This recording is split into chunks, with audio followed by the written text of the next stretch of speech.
Marcus, on the first play of a game, and you're up in the box watching, you guys call it play action that's designed to be a big play, Yeah. and you watch a running back disappear before the play action goes through and then drop a ball. What goes through your mind watching that exactly? I think I'd probably move on just as a you move on as a coach probably faster than players do. Just because you understand that there's an ebbs and flows of a game. You don't like to see that, but I think more than anything, you just start thinking about number one. You start thinking about the next play, and then I think from there's not much thought that goes into it that fast. But as you get through it, it's just one of those things where our guys, you get a teaching moment there to the guys understand a PN10 situation at the start of a game and to then manage the psyche of them as we come off and go to that next play, next series. When the slow starts, though, had been something that you guys were addressing before, Yeah. and then that's something that happens right out of the gate, and then Yeah. the sack fumble later, not Yeah. that much later.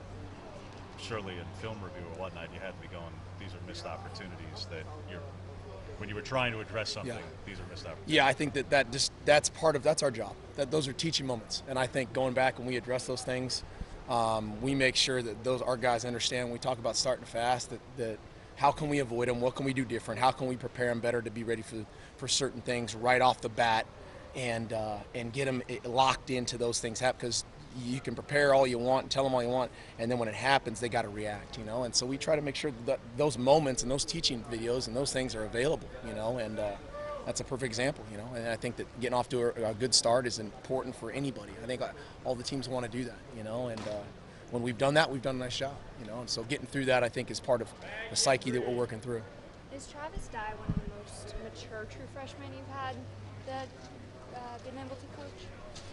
Yeah. He's Travis is an example of you go your career coaching and you'll have a few true freshmen that right away are mature enough to handle that pressure, and I think him having grow up with Troy a little bit and just his upbringing and stuff, they've done a really nice job, and he's done a really nice job. I mean, it's tough managing that early on in your career, especially right out the gate. You're going to have your bumps, and but I think his maturity has showed. He probably wouldn't be in the position he's in if he was not ready for that mentally.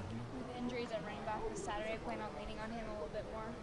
Yeah, again, it's guys going to step up at all positions with some injuries. I think we've done that all season, and it'll be no different this game. If someone's banged up, we got to go next guy up, and they did a nice job today, rotating around, and we have to prepare, and those guys have to prepare to do their job. Marcus, you guys have talked about wanting to establish an identity as kind of a run-first team.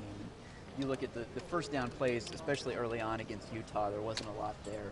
What's sort of the balance between wanting to establish something and sticking with it and also having to change it up if it's not there? I think that's the course of a game. I think establishing the run philosophically is something that we believe we need to do.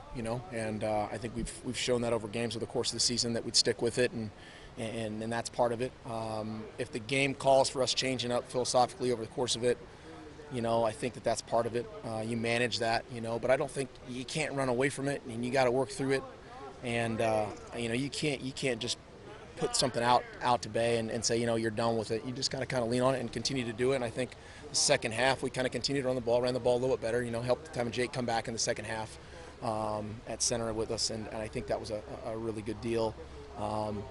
But I think that anytime we're trying to establish the run, it's going to take some time to get through it. And I think it's just part of it. I think it's going to help establish what you want to do psychologically, and what we believe in.